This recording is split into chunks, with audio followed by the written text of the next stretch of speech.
Hello बच्चों, आपका स्वागत है साइंस जीवी चैनल पे। बच्चों, आज आपका मैथ्स का एग्ज़ाम हुआ है और इस वीडियो में हम जो मैथ्स का स्टैंडर्ड का सेट 1 30/1/1 उसको डिस्कस करेंगे। उसके मेनली एमसीक्यूज़ और बाकी क्वेश्चंस डिस्कस करेंगे। तो ये आपका मैथ्स स्टैंडर्ड का सेट 1 30/1/1 है। अब आइए स्टार्ट करते हैं। आपको पता है मैथ्स में 38 क्वेश्चंस थे और 20 एमसीक्यू और 21 से 25 आपके 2 मार्क्स, 26 से 31, ये सब आपको पता है, सैम्पल पेपर्स में मैंने बताया ही था आपको। तो आइए स्टार्ट करते हैं। अब पहला क्वेश्चन जैसे देखें, फर्स्ट क्वेश्चन है सम ऑफ जीरोस दिया है पॉलिनोमियल ऑफ पी एक्स। एक पॉलिनोमियल पी एक्स जो है उसके सम ऑफ जीरोस गिवन है, वैल्यू ऑफ के निकालें। अब आपको पता है सम ऑफ जीरोस क्या होता है, अल्फा प्लस बीटा की वैल्यू माइनस बी बाई ए के बराबर होती है। तो यहाँ से माइनस बी बाई ए अगर आप रखो तो माइनस ऑफ माइनस के हो जाएगा के, ठीक है, के रूट 2 और अपॉन में ए की वैल्यू क्या है 2, ए की वैल्यू क्या है 2 और is equal to alpha plus beta की वैल्यू कितनी दी है √2। तो √2 से √2 कैंसिल हो जाएगी और के की वैल्यू हो जाएगा ओनली 2। तो इसका आंसर हो जाएगा 2। नेक्स्ट क्वेश्चन है if the probability of a player of winning game is 0.79 then the probability of losing game. तो प्रोबेबिलिटी पूछी है तो इसका सिर्फ टोटल प्रोबेबिलिटी होता है 1, विनिंग और लूजिंग को ऐड करके। तो विनिंग का 0.79 है तो लूजिंग का क्या होगा 1 माइनस 0.79 तो 0.21। अगर यहाँ 21% आता तो वो सही होता, लेकिन 0.21% गलत है और बाकी भी गलत है। अगला है if the roots of equation ax² plus bx plus C are real and equal. तो आपको पता है रियल और इक्वल कब होता है, जब b² माइनस 4ac 0 के बराबर हो। तो अगर ये 0 के बराबर है तो आपका b² जो है वो 4ac के बराबर हो जाएगा और जब आप यहाँ से ac निकालोगे तो वो हो जाएगा b²/4। तो इसका आंसर हो जाएगा ऑप्शन नंबर सी।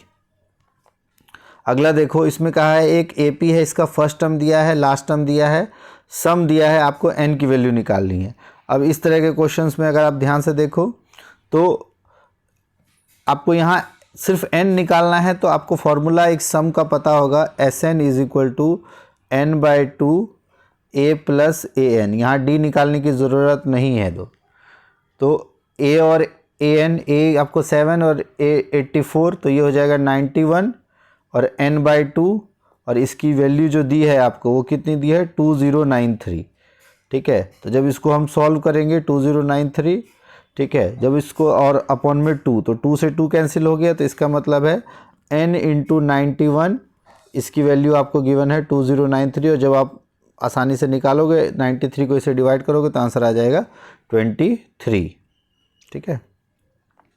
अगला क्वेश्चन देखो, इसमें क्या कहा गया है if 2 positive integers p and q express as p18 a² b⁴ q20 a³ b2, तो a and b are prime numbers. तो एलसीएम जब भी हो, नंबर्स तो पहले छोड़, पहले हमको ये देखना है जो आपके a और b वाले टर्म्स है, जब भी ऐसा हो तो एलसीएम में हम दोनों के कॉमन में हाईएस्ट पावर देखते हैं। तो a² और a³ में हाईएस्ट पावर क्या है, तो a³। b² और b4 में हाईएस्ट पावर क्या है, b4। तो सबसे पहले तो ये देखो कि a³ और b4 आंसर में कितनों में है। तो अगर हम ध्यान से देखें तो a³ और b4 सिर्फ एक में ही है, तो बाय डिफ़ॉल्ट आपका यही आंसर होगा। और वैसे निकालोगे भी तो 18 और 20 का एलसीएम 180 होता है, तो 180 a³ b4। ये अगर HCF पूछता तो दोनों का लोएस्ट लेते, a² और a³ में लोएस्ट है a² और b², तो a² b² वाला टर्म हो जाता है और इन दोनों का HCF आ जाता है 18 और 20 का जो आ जाता है 2, तो 2a² b² इसका HCF हो जाता है। नेक्स्ट आगे बढ़ते हैं।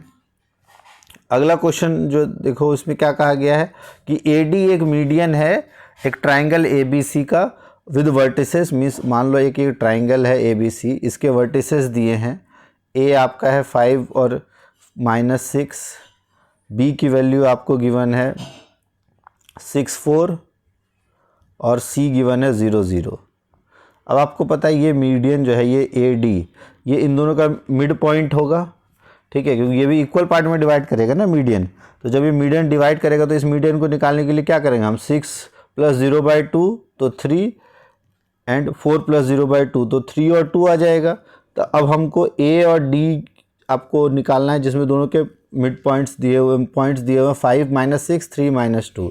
तो इसको जब आप सॉल्व करोगे देखो कैसे होगा, 5 माइनस इसके जो 2 पॉइंट्स हैं वो हो जाएंगे आपके 5 और माइनस 6, और इधर है आपका 3 एंड 2। तो जब इसको सॉल्व करोगे तो क्या हो जाएगा, 6 माइनस 2 तो हो जाएगा -8 का स्क्वायर, और प्लस 5 माइनस 3 2 का स्क्वायर, तो 8 का स्क्वायर होगा 64, और ये 4 68, और इसका स्क्वायर रूट होता है तो इसका आंसर हो जाएगा 68, रूट 68 यूनिट्स। अगला क्वेश्चन देखो, इसमें कहा गया sec theta minus tan theta M है, तो sec theta plus tan theta ये आपको पता है, जो आपके sec square theta minus tan square theta है इसकी वैल्यू क्या होती है, sec square theta minus tan की स्क्वायर की वैल्यू होती है 1। तो आपको पता है A plus B A minus B की value, A plus B into A minus B को मिला के 1 आ रहा है वैल्यू, तो ए माइनस बी आपको गिवन है, ए प्लस बी निकालना है तो 1/m आ जाएगा। नेक्स्ट है, इस डाटा में से 1479 में से आपको इवन नंबर हटा देना है, तो ये 9 और 16 इवन नंबर हट गया। अब आपको बताना है प्राइम नंबर्स कितने हैं इसमें, और probability of getting prime numbers from the remaining.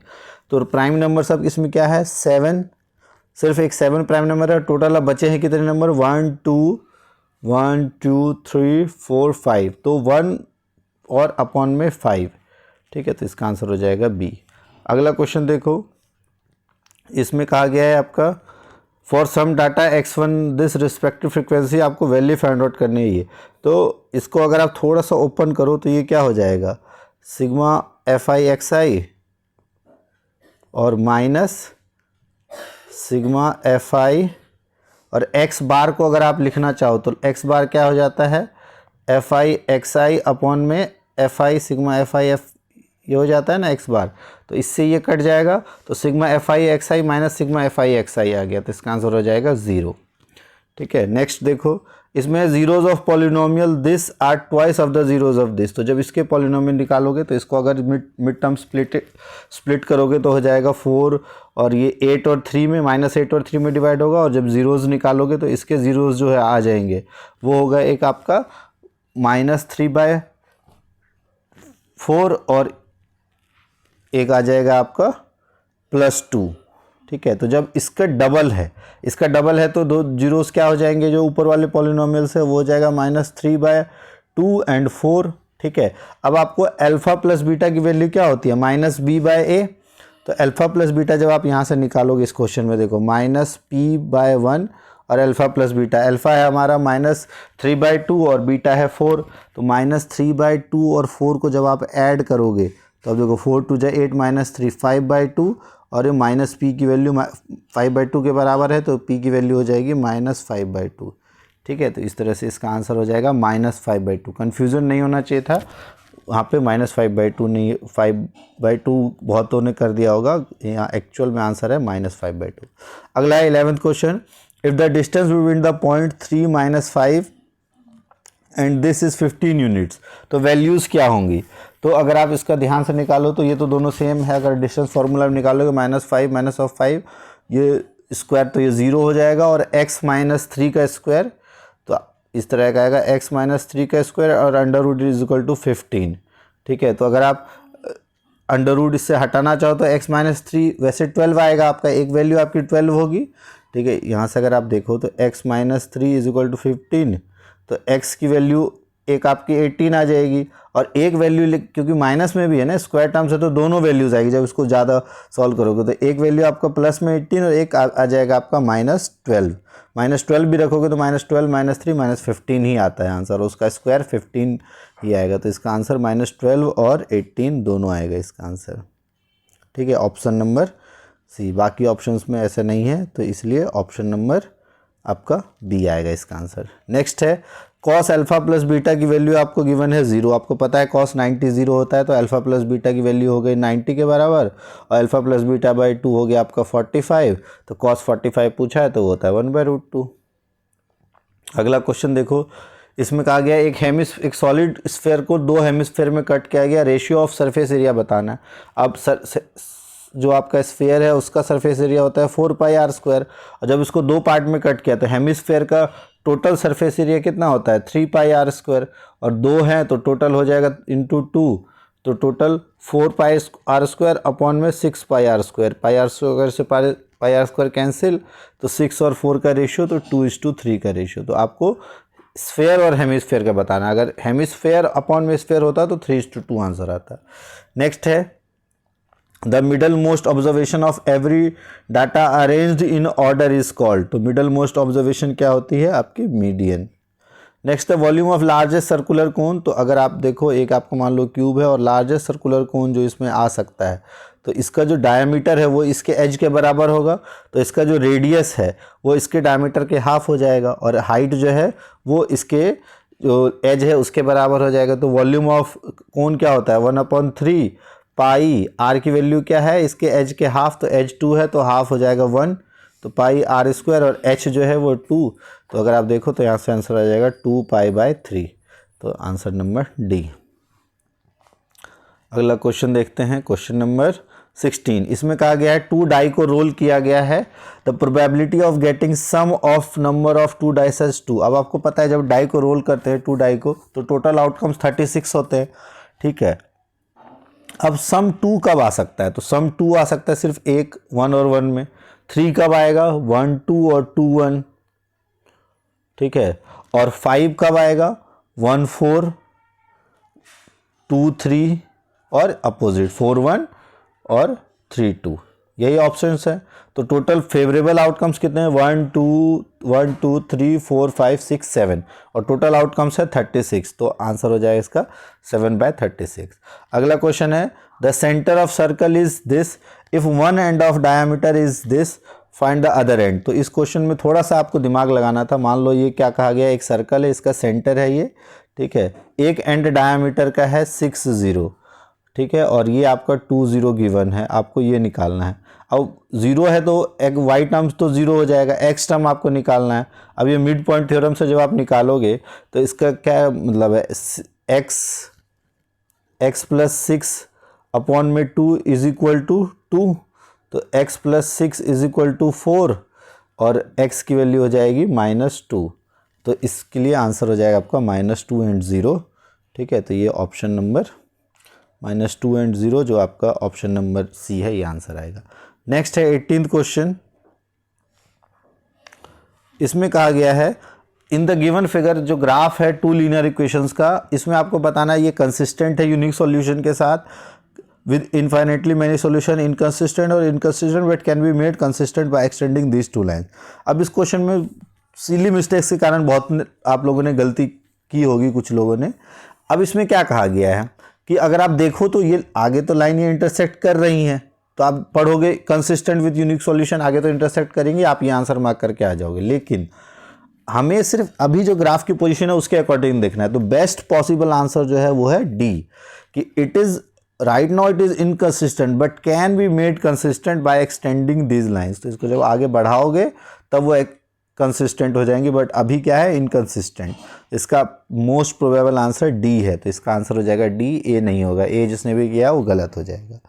अगला क्वेश्चन देखो एसर्शन रीजनिंग का। इसमें कहा गया है कि एक टेंजेंट को अगर हम ड्रॉ करें at the end point of diameter of a circle, they are parallel. तो बिल्कुल अगर आप यहाँ और यहाँ एक एंड पॉइंट ऑफ डायमीटर पे टेंजेंट को ड्रॉ करोगे तो ये दोनों क्या होंगी? पैरेलल, ठीक है। नेक्स्ट है, और एक सर्कल जो है डायमीटर का वो लॉन्गेस्ट कॉर्ड होता है। बिल्कुल दोनों बात सही है, लेकिन क्या इसका एक्सप्लेनेशन है? नहीं, दोनों में कोई रिलेशन नहीं है, लेकिन दोनों सही है, तो इसका आंसर आ जाएगा बी। नेक्स्ट है if the graph of polynomial. अब यहाँ देखो ये बहुत इंपॉर्टेंट क्वेश्चन है, और इसमें सिली मिस्टेक्स के कारण कट गया होगा। आपने अगर क्वेश्चन यहाँ है कि if the graph of a polynomial touches X axis at only 1 point then the polynomial can not be a quadratic polynomial. तो अगर यहाँ क्वेश्चन आता कि if the polynomial cut X axis at only 1 point then it can not be quadratic, तो वो बिल्कुल सही था कि अगर वो एक पॉइंट पे कट करता है तो वो क्वाड्रेटिक नहीं होगा। लेकिन यहाँ क्या है? Touches X axis at only 1 point, मतलब इसका जो ग्राफ है ये मान लो कुछ इस तरीके का आता है कि ये एक सिंगल पॉइंट पे टच करता है, तो ये बन सकता है, ठीक है, ये क्वाड्रेटिक हो सकता है। और ये कब होगा? जब दोनों सेम सॉल्यूशंस होंगे, उसके जो सॉल्यूशंस होंगे वो एक ही वैल्यू आएगी और सेम वैल्यू आएगी। तो इसका जो आंसर है वो ये क्या हो जाएगा? It can not be quadratic polynomial, तो ये गलत है, तो ये हो जाएगा आपका फॉल्स, ठीक है। अगर यहाँ कट होता तो आपका आंसर ये ट्रू हो जाता, बट अगर यहाँ टचेस दिया है तो ये फॉल्स हो जाएगा। तो ये सिली सी मिस्टेक यहाँ बहुत सारे बच्चों की हो सकती है। और दूसरा है polynomial of degree n greater than 1 can have at most n zero, तो ये बिल्कुल सही है। तो आपका फर्स्ट फॉल्स, सेकेंड ट्रू, तो इसका आ जाएगा आपका ऑप्शन नंबर डी। ठीक है। तो इस तरह से 20 क्वेश्चन बच्चों आप देखो, इसमें बताओ कितने मार्क्स आपके आ रहे हैं। और अगर आपको फुल एक्सप्लेनेशन चाहिए और बाकी एक बार हम देख लेते हैं वीडियोस जो बाकी क्वेश्चंस हैं, उसमें भी आपके इजी क्वेश्चंस आए हैं, आप इसको सॉल्व करो। कोई क्वेश्चन अगर आपके डाउट हो तो आप कमेंट बॉक्स में लिख दो कि सर ये क्वेश्चन समझ नहीं आया, ये क्वेश्चन आप करा दो।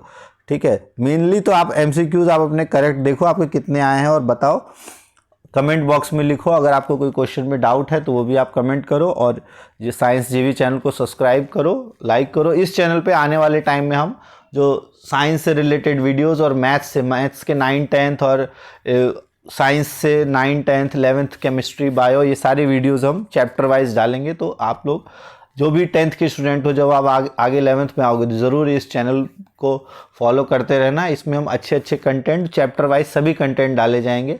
और इसलिए इस चैनल को लाइक कर दो, सब्सक्राइब कर लो और बेल आइकन भी दबा दो ताकि कोई भी न्यू वीडियो आए तो नोटिफिकेशन आ जाए।